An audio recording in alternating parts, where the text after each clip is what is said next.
जय श्री कृष्णा दोस्तों, मैं विवेक रंग आपके सामने फिर हाजिर हो गया हूं एवरीडे वन श्लोक के सफर में। आज 44 नंबर श्लोक हम डिस्कस करेंगे। 43 श्लोक हमने डिस्कस किए। अर्जुन श्री कृष्ण को बार बार हर श्लोक में यही समझाने की कोशिश कर रहा, व्हाई नॉट टू फाइट, क्यों नहीं लड़ना चाहिए। मैं नहीं लड़ना चाहता है, मुझे इन सभी मेरे परिजनों को मार के मैं क्या सुख भोगने वाला हूं। और जिस साम्राज्य के लिए लड़ाई हो रही है, अगर यही नहीं रहेंगे तो साम्राज्य का सुख कैसे भोगूंगा मैं। फिर बोलता है कि मुझे पाप लगेगा।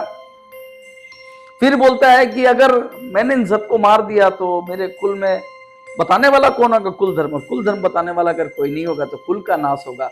और कुल नाश करने वाला, तो कुल को जो समाप्त करने वाला है उसे तो नरक में जगह मिलती है। तो मुश्किल है भाई, आई कैन नॉट फाइट। मुझे नरक में वास करना पड़ेगा, मुझे पाप लगेगा और मैं अगले जन्म में भी मुझे पाप लगेगा। अलग अलग लॉजिक्स श्री कृष्ण को समझा रहे अर्जुन, कारण दे रहे, तर्क दे रहे। अलग अलग श्लोक में हमने देखा कि क्यों नहीं लड़ना है। वो क्विट करना चाहता है, डिमोटिवेटेड है, क्विट करना चाहते हैं अलग अलग लॉजिक के माध्यम से। वो भी श्री कृष्ण उसकी लॉजिक सुन रहे हैं। 43वें श्लोक में हमने सुना, वो करे अरे कुल का नाश हो जाएगा, जाति का नाश हो जाएगा, जाति धर्म का नाश हो जाएगा अगर मैंने इन सबको मार दिया। कुल में कोई बताने वाला नहीं होगा। कुल में जब अधर्म का वास हो जाएगा, अलग अलग स्त्रियां हो जाएंगी, जब दूषित हो जाएंगी, तो इस तरह से लॉजिक वो अवांछित संतानें होंगी। जाति का भी पतन हो जाएगा, जाति धर्म का विनाश होगा। ये अलग इसी श्रृंखला में बढ़ाते हुए इस श्लोक में भी अर्जुन एक और लॉजिक देते हैं श्री कृष्ण भगवान को, और श्री कृष्ण भगवान मर्जी से उसकी आराम से लॉजिक सुनते हैं। चलिए, वी शुड डिस्कस श्लोक number 44। What does Arjun says to Krishna? Why not to fight? आपके सामने श्लोक नंबर 44 इस प्रकार है। उत्सन्न कुल धर्माणाम मनुष्याणाम जनार्दन नरके नियतम वासो भवतीत्य अनुशुश्रुवा। बात फिर वही है। अर्जुन कहते हैं कुल का नाश करने वाले, कुल धर्म का नाश करने वाले को तो नरक में जगह मिलती है। तो मैं भाई नरक में नहीं जाना चाहता। हे जनार्दन, जनार्दन किसे कह रहे? श्री कृष्ण को कह रहे। इससे पहले हम डिस्कस कर चुके हैं जनार्दन। हे Janardan, it's not good, I won't fight. मुझे नरक में नहीं जा भाई। कुल धर्म को समाप्त करने वाला, मैं इन सबको मार दूंगा तो कुल का नाश हो जाएगा, कुल धर्म का नाश हो जाएगा।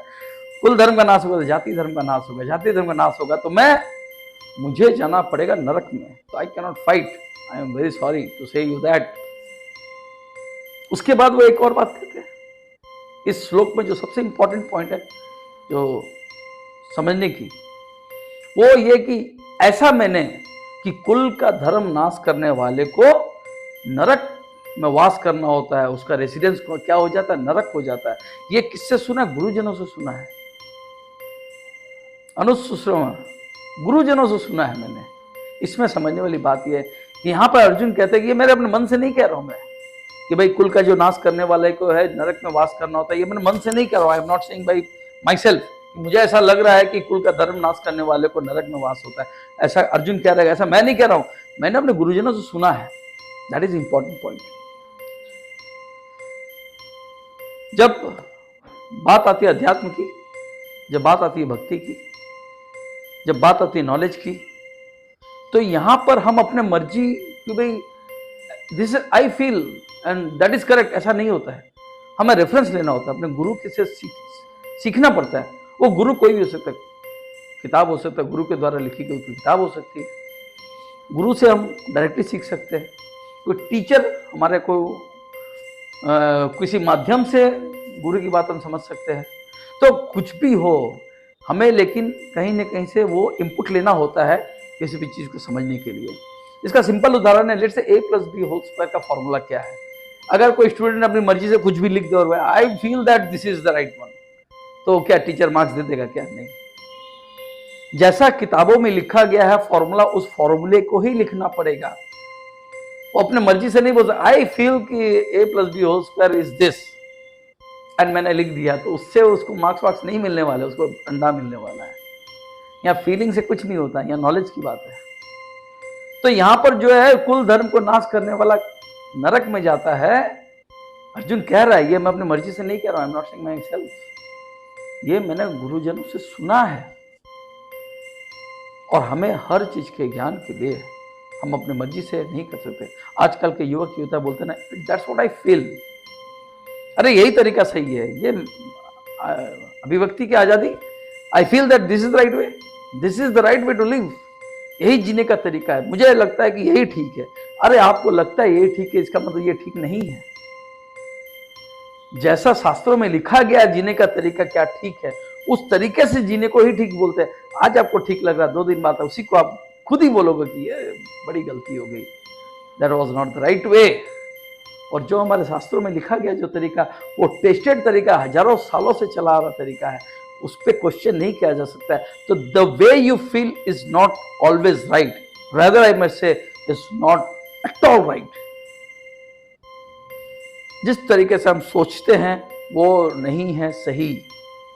सही तो हमें गुरुजनों से सीखना पड़ता है कि क्या सही है, और वो गुरुजनों से कही हुई बातें हम डायरेक्टली गुरुजनों के मुख से भी सीख सकते हैं, या गुरुजनों की लिखी हुई किताबों को पढ़ के भी समझ सकते हैं, लेकिन अपनी थ्योरी इंप्लीमेंट नहीं कर सकते। इसीलिए दोस्तों, जो कुछ लिखा गया, जो हम सीखते हैं अपने पूर्वजों से, अपने पितरों से, और जो हमारे जो एल्डरली जो मेंबर होते हैं फैमिली में, अपने पिताजी, अपने दादाजी, उनसे जो बातें सीखते हैं, जो अलग अलग स्टोरी के माध्यम से हमें सिखाया जाता है कि कैसा इंसान बनना चाहिए, कैसे करना चाहिए, ये सारा कुछ जो है खूब इम्पॉर्टेंट है, इट्स वेरी इंपॉर्टेंट। हम अपने मर्जी से इंप्लीमेंट नहीं कर सकते, और यही इस श्लोक में बताया गया। इसीलिए इस श्लोक में कंटेक्स्ट को लाया गया है कि ऐसा मैंने गुरुजन से सुना है, I have heard from my teachers. और ये इस इम्पॉर्टेंट पॉइंट को हमें याद रखना चाहिए कि हम जो सीखते हैं, जो सुनते हैं, और जो ना चली आ रही है वही सही होता है। कुतर्क से तो हम 1000 बातें कुतर्क हो सकता है। अगर अभी आप कहेंगे कि श्री कृष्ण को जो है 16,000 तो गोपियाँ थी, तो बोले कि कुतर्की बोलेंगे, अरे फिर ये भगवान कैसे हो सकते? 16,000 गोपियाँ, आप कहते हैं कि एक से दूसरी शादी नहीं कर सकते, 16,000, कुतर्क है ये कुतर्क है, इसका कोई जवाब नहीं है। इसे ये कुतर्क में नहीं होता। भगवान है, वो लीला कर रहे हैं, वो कुछ भी कर सकते हैं, वो कुछ भी कर सकते हैं, ये कुतर्क है, ऐसा नहीं है। यहाँ पे लॉजिक नहीं चलता। लॉजिक, कर्म का फल, ये सारे किस पे इंप्लीमेंटेड है? हम जीवों पे इंप्लीमेंटेड है, हम मनुष्यों पे इंप्लीमेंटेड है। भगवान पे कोई कर्म शास्त्र पे इंप्लीमेंट थोड़ी है। भगवान तो भगवान है, वो तो लीला करते हैं, सिर्फ कर्म थोड़े करते हैं। भगवान कर्म नहीं करते, भगवान लीला करते हैं, और कुतर की उस लीला को कर्म समझते हैं, और उसमें लॉजिक नहीं ढूंढा जाता है। भगवान अपनी लीला करेंगे, कर्म का लॉजिक तो सारा हम पर इंप्लीमेंट हो जाता है। जितना भी कर्म का फल भोगना पड़ेगा, ये भोगना पड़ेगा, वो भोगना पड़ेगा, ये जितनी भी बातें शास्त्रों में लिखी गई है, हम मानवों के लिए लिखी गई है, जो इस जीवन मरण की मृत्यु के चक्कर में फंसे हुए हैं। एक के बाद एक योनि, एक के बाद एक योनि, एक के बाद एक योनि, उसमें जन्म लेना पड़ता है, फिर मरना पड़ता है, फिर जन्म लेना पड़ता है, फिर मरना पड़ता है। ये सारी बातें हम पर इंप्लीमेंटेड है, भगवान पर इंप्लीमेंटेड नहीं है। रामचंद्र जी को जो है देखो, बाली को धोखे से मारा था, तो कृष्ण अवतार में कृष्ण को भी धोखे से बाण खाना पड़ा, कर्म का फल भोगना पड़ेगा। अरे नहीं भोगना पड़ेगा भाई, और लीला थी भगवान की। भगवान कर्म के चक्कर में नहीं फंसते हैं। भगवान is above all this karmas, वो तो सारे शास्त्रों के रचयिता है, तो फिर कहाँ कर्म के चक्कर को? कुतर्की जो है वो इस तरह का लॉजिक देते हैं, हमें नहीं पढ़ना है इस लॉजिक में। भक्ति सिर्फ एक ही कहती है कि we can not ask question to God. हम भगवान से कुछ क्वेश्चन नहीं कर सकते कि हे भगवान तुमने मेरे साथ ऐसा क्या कर दिया। नहीं, भगवान जो करते हैं अच्छा करते हैं। हमें सिर्फ अपनी भक्ति पर भरोसा करना चाहिए। और हम हमारे जीवन में बहुत सारे पाप करते हैं, इस कलयुग के जमाने में बहुत सारे पाप हम करते हैं, काफी सारे पाप करते हैं, और इस सारे पापों का प्रायश्चित सिर्फ एक ही तरीका है इस कलयुग के जमाने में, भगवान के नाम का स्मरण करना और भगवान के हर महामंत्र का जाप करना।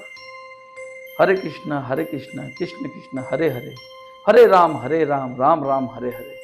अगर इस मंत्र का जाप हम करते रहें तो जितने भी पाप नोइंगली और अननोइंगली हमारे माध्यम से होते हैं, उन सब का प्रायश्चित इस हरे कृष्ण महामंत्र के अंदर है। इसको अगर हम जाप करते रहे तो सारे पाप से हम छुटकारा पा सकते हैं। सिंगल शॉट सॉल्यूशन है हमारे पापों का निवारण करने के लिए। तो दोस्तों ये रहा आज का श्लोक। अगर आपको पसंद आया तो मैं फिर कहना नहीं भूलूंगा, जरूर से सब हमारे चैनल को सब्सक्राइब कीजिए अगर आपने नहीं किया है, और अपने दोस्तों रिलेटिव्स के साथ में ज़रूर इस वीडियो को शेयर कीजिए, सो दैट हम एवरीडे वन श्लोक की श्रृंखला को बढ़ा सकें। फिर मिलेंगे अगले श्लोक में, तब तक के लिए जय श्री कृष्ण।